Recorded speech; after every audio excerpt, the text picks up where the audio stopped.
हमने अपनी बुक में फर्स्ट एड बॉक्स के बारे में पढ़ा, ठीक है ना। तो आज हम फर्स्ट एड बॉक्स को बिल्कुल उसकी हैंड होल्डिंग करेंगे, देखेंगे फर्स्ट एड बॉक्स में क्या क्या चीज़ें मौजूद होती हैं और उनका क्या क्या इस्तेमाल होता है, ठीक है। तो ये हमारे स्कूल में ऑलरेडी फर्स्ट एड बॉक्स हमारे पास एक दो है। ये फर्स्ट एड बॉक्स अक्सर आपने देखा भी होगा, कई बार जब हम खेलते कूदते आपने अक्सर देखा होगा हमारे छोटे बच्चों को कोई ब्रूजेज, कट्स, चोट आ जाती है, खरोच आ जाती है, अक्सर जो है हम उसको इस फर्स्ट एड बॉक्स का इस्तेमाल करके ट्रीट करते हैं उसके वुंड्स को, ठीक है। तो फर्स्ट एड होता क्या है कि मान लीजिए किसी भी तरह का हादसा हमारे साथ हो जाए, तो अगर हादसा हो जाए तो जो पहला इलाज हम देते हैं उस पेशेंट को, उस व्यक्ति को जो पहला इलाज देते हैं उसे फर्स्ट एड कहते हैं, क्योंकि फर्स्ट का मतलब होता है पहला। तो पहला इलाज जो मिलता है उसे फर्स्ट एड कहते हैं। तो ये फर्स्ट एड बड़ा ज़रूरी है, क्योंकि जब तक अगर अस्पताल, हॉस्पिटल हमसे दूर है तो वहाँ तक पहुँचने में हमें टाइम लग सकता है। तो तब तक उस विक्टिम के का कुछ ज़्यादा नुकसान ना हो उसकी सेहत का, तो उस वजह से फर्स्ट एड बड़ा ही ज़रूरी है। तो फर्स्ट एड बॉक्स में क्या क्या चीज़ें मौजूद हैं और क्या किस किस चीज़ के लिए इस्तेमाल होता है, ये बड़ा ज़रूरी है जानना, ताकि आप भी कभी अपने घर पे अगर खुदा ना खास्ता गॉड फॉरबिड कोई हादसा हो जाए आप इस्तेमाल कर पाएँ, या स्कूल में आप इस्तेमाल अपने छोटे भाई बहनों के लिए अपने लिए कर पाएँ। तो ठीक है बेटा, बढ़ते हैं आगे। तो ये हमारा फर्स्ट एड बॉक्स हमने खोल लिया, तो इसमें कुछ चीज़ें हैं तो उनको पहले जान लेते हैं और फिर उसके बाद देखेंगे उनके यूजेस क्या क्या हैं। तो बेटा ये हमारे पास जो है स्टेराइल गॉज है, ठीक है बेटा। अच्छा, ये हमारे पास इसमें काफ़ी सारे मौजूद हैं, ये दो फर्स्ट एड बॉक्स के हमने एक में ही रख लिए हैं। ये हमारा मेजरिंग कप है, ठीक है। ये आई वॉश कप है, सर ये आई वॉश कप है, ठीक है। ये हमारा जो है मेडिसिन को मेजर करने का कप है, ठीक है बेटा। ये भी मेजर करने का कप है, ये आई वॉश कप है, ठीक है बेटा। और ये हमारा कॉटन है, ठीक है। अच्छा, इसके बाद ये कुछ और स्टेराइल गॉजेज हैं हमारे पास, देन कॉटन है कुछ और हमारे पास, फिर हमारे पास नियोमाइसिन क्रीम है। अब इसके इस्तेमाल क्या होते हैं वो भी हम देखेंगे। उसके बाद ये हमारे पास बेटा है क्लोरहेक्सिडिन ग्लूकानोट, ठीक है, सॉल्यूशन है ये हमारे पास। और ये मेलब्रोमिन है हमारे पास सॉल्यूशन, ठीक है बेटा। उसके बाद ये हमारे पास कुछ जो है कार्डबोर्ड है, हार्ड कार्डबोर्ड है हमारे पास, इसका भी क्या इस्तेमाल है वो भी देखेंगे हम। ये हमारे पास जो है ये बेटा सीजर्स हैं कुछ हमारे पास, हाँ। और उसके बाद कुछ सेफ्टी पिन्स हैं हमारे पास मौजूद। और उसके बाद बेटा हमारे पास जो है ये एक बैंडेज है छोटी सी, मेलब्रोमिन एक है। और उसके बाद हमारे पास यहाँ पर जो है ये एक ब्लेड है, ठीक है। तो ये अब हम देख लेते हैं इनके क्या क्या इस्तेमाल है। चलिए अब शुरू करते हैं कि अक्सर जो हमारे साथ हादसे होते हैं जब हम खेलते कूदते हैं, है ना, अक्सर कोई चोट आ जाएगी, खरोच लग जाएगी, ब्रूज हो जाएगा, कट हो जाएगा स्किन पे, उस समय क्या करना है। तो सबसे पहले क्या होता है, ये हमारे पास जो क्लोरहेक्सिडिन ग्लूकानाट सिट्रिमाइड सॉल्यूशन जो है ये एक एंटीसेप्टिक सॉल्यूशन है। क्या है बेटा? Antiseptic solution. इससे क्लीन किया जाता है उस वुंड को, जो जख्म होता है, जो खरोच होती है, उसको क्लीन किया जाता है, ताकि उसमें अगर कोई कीटाणु, क्योंकि जो हमारा माहौल है इसमें कई तरह के माइक्रो ऑर्गेनिज्म होते हैं। कुछ माइक्रो ऑर्गेनिज्म फायदा पहुंचाते हैं लेकिन कुछ नुकसान पहुंचाने वाले होते हैं। तो असल में जो हमारा स्किन होता है ये प्रोटेक्ट करता है हमारी बॉडी को, ये अंदर किसी कीटाणु को, माइक्रो ऑर्गेनिज्म को एंटर नहीं करने देता कि फिर वो नुकसान पहुंचा पाए।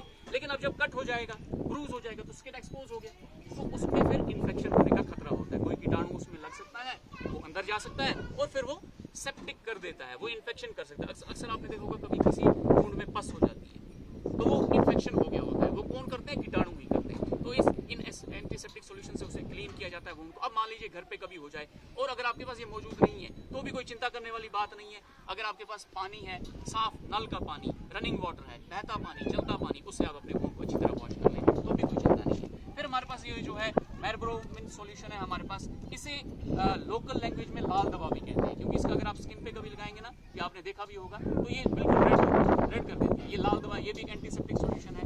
एंटीसेप्टिक सॉल्यूशन का काम क्या होता है? ये कीटाणुओं के, माइक्रो ऑर्गेनिज्म की ग्रोथ को रोकती है, नहीं होने देता। फिर वो जो हमारा वुंड होता है, ब्रूज होता है, उसमें इन्फेक्शन नहीं होता, और इन्फेक्शन नहीं होता तो वो जल्दी से हील होता है।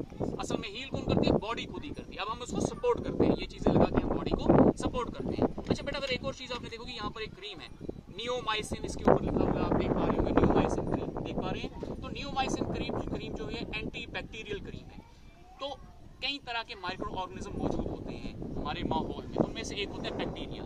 कुछ बैक्टीरिया जो वो नुकसान भी पहुंचाते हैं, इन्फेक्शन भी करते हैं। तो ये एंटी बैक्टीरियल क्रीम है, ये बैक्टीरिया की इन्फेक्शन को स्किन पे होने नहीं देता। तो जब कभी वुंड हो जाए हम पहले उसे क्लीन कर लेंगे इस सॉल्यूशन से, फिर इस सॉल्यूशन का इस्तेमाल भी कर सकते हैं क्लीन करने के लिए, या फिर उसको ट्रीट करने के लिए। अगर ये नहीं है उसके बाद नियोमाइसिन क्रीम भी आप उस वुंड पे लगा सकते हैं।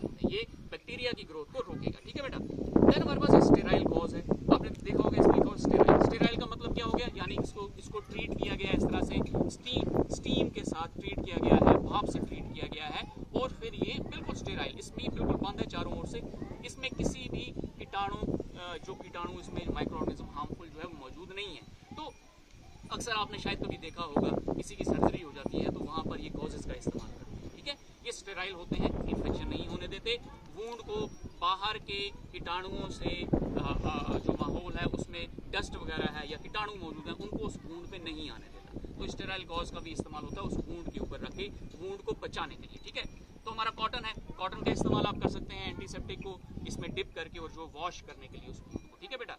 तो अच्छा, देन उसके बाद हमारे पास बेटा ये है हमारा मेजरिंग कप है, मेडिसिन मेजरिंग कप। कभी अगर आप बेटा हॉस्पिटल गए होंगे या किसी अपने भाई बहन को लेके गए होंगे तो डॉक्टर जब प्रेस्क्रिप्शन लिखते हैं, जब प्रेस्क्राइब करते हैं दवा, तो प्रेस्क्रिप्शन पे लिखते हैं, या फिर आप फिर बाहर केमिस्ट के पास जाते हैं दवाई लेने के लिए, केमिस्ट आपसे क्या कहते हैं कि बेटा इसे सुबह शाम इतने ml लेना है। तो अब ml चम्मच से मेजर करना थोड़ा मुश्किल हो जाता है, तो ये मेजरिंग कप जो है उससे मेजर, ये देखिए यहाँ पे 5 लिखा है, यानी ये 5 ml, यहाँ तक अगर डॉक्टर ने बोला है 5 ml दवा लेनी है तो आप इसमें 5 ml पाउडर करेंगे और जो है आप उसे ले लेंगे। तो ये 10 ml का भी इसमें मार्क है, 5 ml 10 ml, लगभग इतने ही क्वांटिटी में दवाई ली जाती है, इतने ही डोज में दवाई ली जाती है। तो ये हमारा मेजरिंग कप है, ठीक है बेटा। उसके बाद जो है आई वॉश कप है बेटा, इसका इस्तेमाल होता है, मान लीजिए कभी खेलते कूदते हवा चली, डस्ट किसी तरह से या सैंड मिट्टी वगैरह कभी आंख में हमारी चली गई, तो फिर उस आंख को वॉश करेंगे। इसका जो आप देखेंगे इसका जो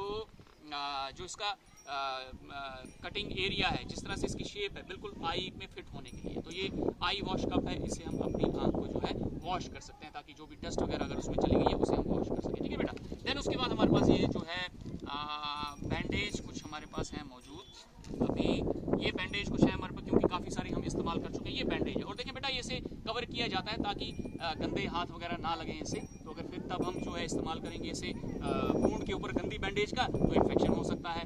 अच्छा, उसके बाद ये हमारा ड्रॉपर है, ड्रॉपर का इस्तेमाल भी होता है दवाई को किसी बोतल में से निकालने के लिए। जब इसे हम स्क्वीज करते हैं, एयर इसमें से बाहर निकल जाती है, इसे छोड़ते हैं तो एयर प्रेशर की मदद से एयर इसे खींच के ले आती है इसमें, और फिर स्मॉल क्वांटिटीज में अगर आपने दवा लेनी है तो इसका इस्तेमाल आप कर सकते हैं ड्रॉपर का, ठीक है। अक्सर आपने देखा जब आप छोटे थे, जब आपने कभी दवा ली होगी तो उसमें ड्रॉपर मौजूद होता था, ये छोटे भाई बहन है उनकी दवा में ड्रॉपर मौजूद होता है, तो वही ड्रॉपर का काम भी है, ठीक है बेटा।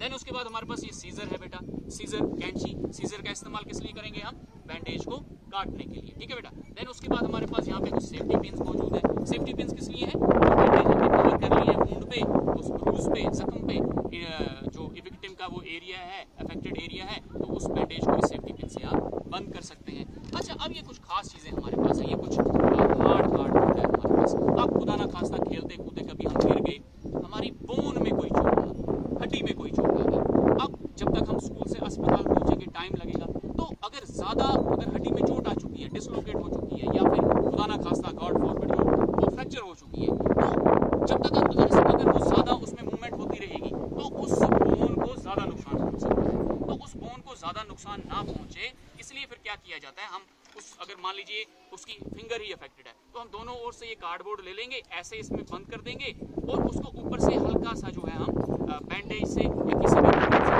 बंद कर देंगे, ताकि इसकी जब तक हम हॉस्पिटल लेकर अस्पताल लेकर पहुंचे विक्टिम को पहुंचे तो उसकी बोन में जो चोट आई है उसको और ज़्यादा नुकसान ना पहुंचे। तो ये उसलिए ये हार्ड कार्डबोर्ड का इस्तेमाल होता है। फिर वहाँ पे डॉक्टर साहब इसको रिमूव करेंगे, एक्सरे ले लेंगे, फिर देखेंगे कितना नुकसान आया और अकॉर्डिंगली वो ट्रीट करेंगे, ठीक है बेटा। तो ये कुछ हमारी चीज़ें जो हैं ये हमारे इस फर्स्ट एड बॉक्स में मौजूद होती हैं, ठीक है। अक्सर हमारे स्कूल में तो मौजूद है, घर में भी ये छोटी मोटी चीज़ें हमें रखनी चाहिए, क्योंकि जब तक हम अस्पताल पहुँचेंगे तब तक हमें विक्टिम को ज़्यादा नुकसान ना पहुँचे, पेशेंट को ज़्यादा नुकसान ना पहुँचे। तो फर्स्ट एड बॉक्स इसे कहते हैं, क्यों, क्योंकि इससे हम पहला इलाज देते हैं पेशेंट को, पहला इलाज देते हैं विक्टिम को, ठीक है बेटा। तो हो गया क्लियर हमारा, सभी